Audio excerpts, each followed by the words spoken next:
So this is the regular press conference by Minister IWAYA. Over to you. Good afternoon.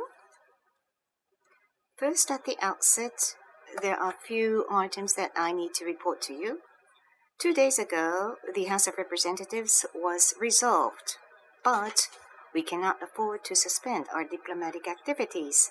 Prime Minister Ishiba immediately flew to Lao PDR, and as you are aware, he's been participating in ASEAN-related summit meetings. At the same time, he is actively engaged in bilateral meetings with countries such as China and the Republic of Korea.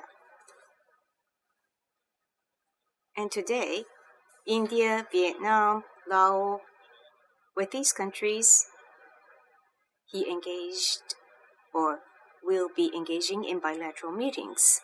Talking about myself, I just had a telephone conversation with Foreign Minister Melanie Joly of Canada. I told her that we very much welcome Canada's strengthened engagement in the Indo-Pacific. Minister Joly and I concurred on further deepening our strategic partnership between Japan and Canada.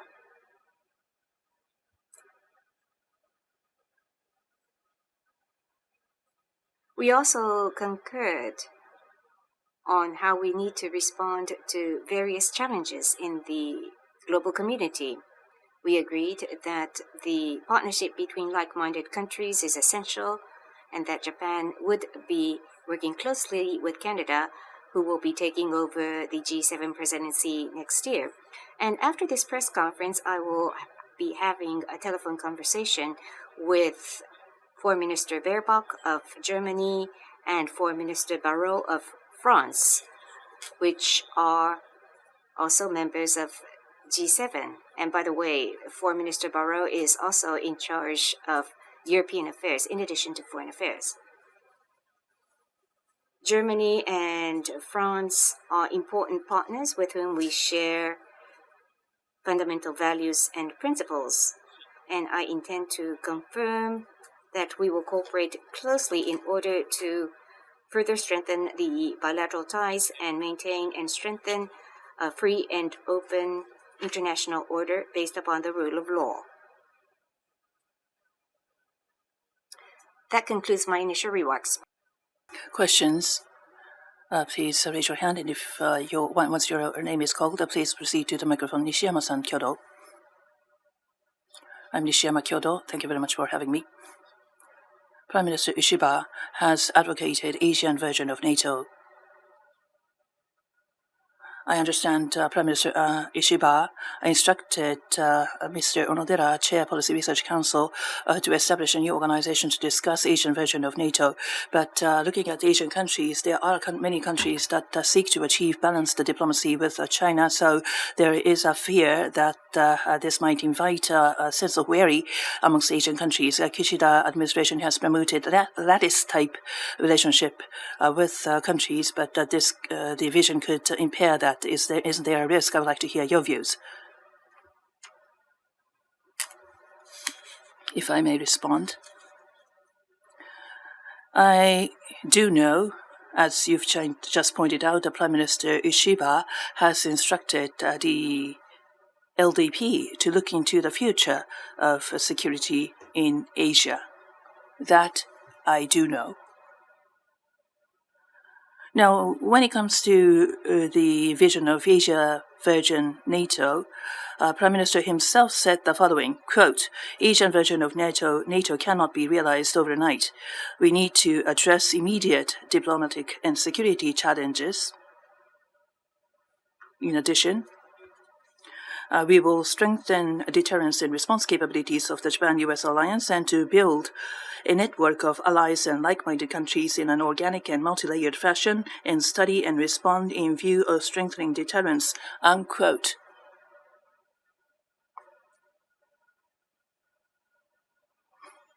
Building a security framework in this region is a major vision. Needless to say, therefore, what kind of framework or what kind of an organization it will be in the end, what will be the most appropriate framework or the most appropriate organization will be dictated by the discussions yet to take place. Obviously, we have no specific country in mind in building such a framework. In any case, we will look into the matter and respond from the viewpoint of strengthening Japan-U.S. alliances, deterrence and response capabilities, and to enhance its resilience and sustainability, and from the viewpoint of strengthening deterrence by building organically a multi-layered network of allies and like-minded countries. I always talk about network or web of these initiatives. And having said that, I believe we should steadfastly look into the future of security in this region. That is my view. Next question, please. Satomi-san of Asahi Newspapers, please.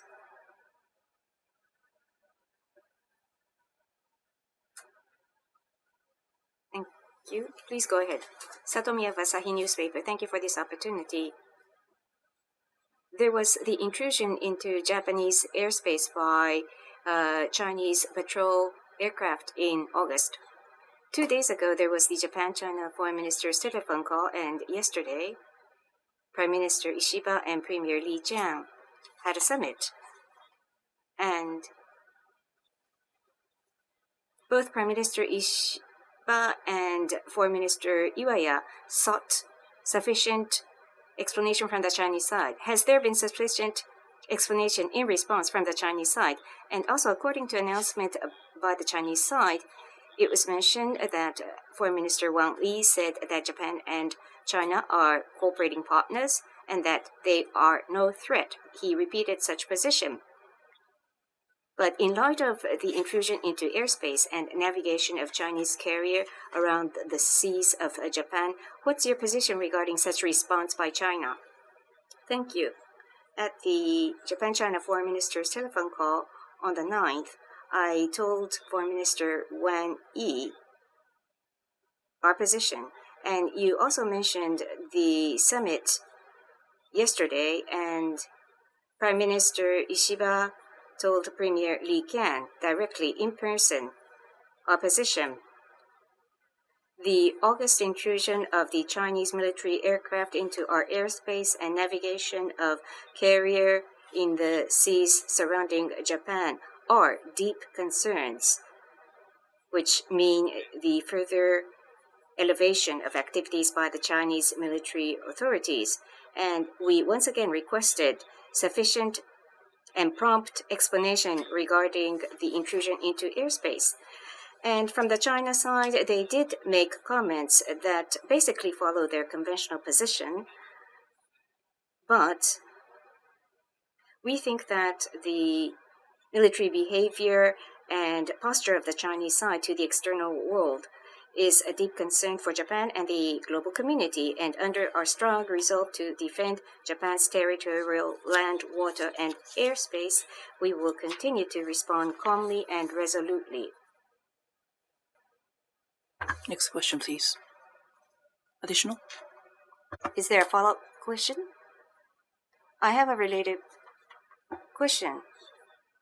When you said the posture of the Chinese side, they are saying they are not a threat. On the other hand, they are increasing their activities. How do you take their posture as such? As I said, the comment made by the Chinese side did not go beyond the conventional position that they have taken to date. But beyond that, it's diplomatic conversation, and I will refrain from making any further detailed comments. But regarding these activities and behavior, I've been telling them that this is a deep concern for Japan and for the international community. So we hope for sincere and appropriate response by the Chinese side. Hope that answers your question, please. Next question. China Daily, Ms. Jan. It's going to be in English. Sorry. I'm a reporter from China Daily. So, Mr. IWAYA, Chinese Foreign Minister Wang Yi had a telephone conversation with you on October the 9th. He expressed the hope that the Japanese side would abide by its political commitment on the Taiwan question, adhere to the One China principle without wavering, cherish the overall peace and stability in the region, and, in particular, prevent external forces from stirring up regional confrontation. So, what practical actions will the Japanese government take in this regard? Thank you.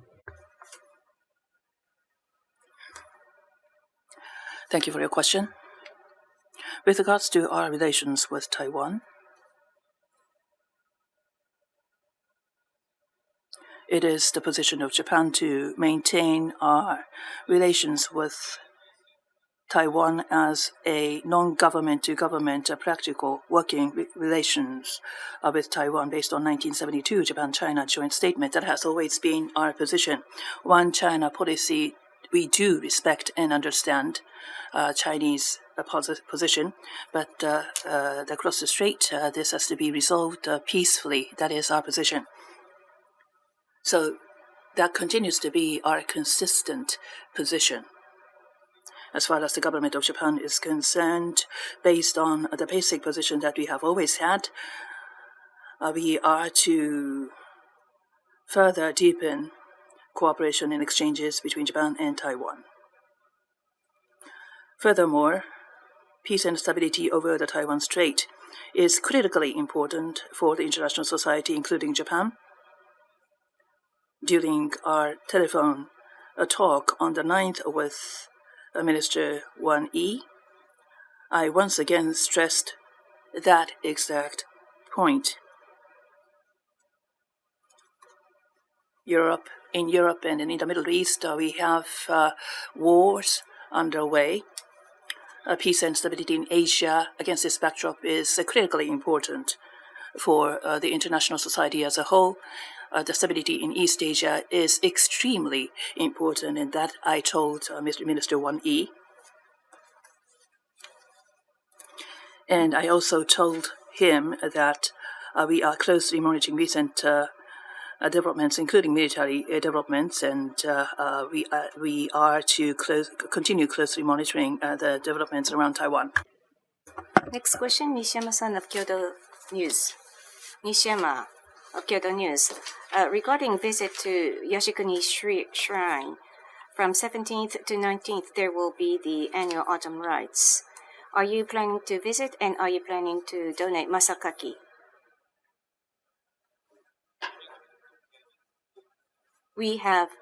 I have no plans. Are there any other questions? Yoneuchi-san.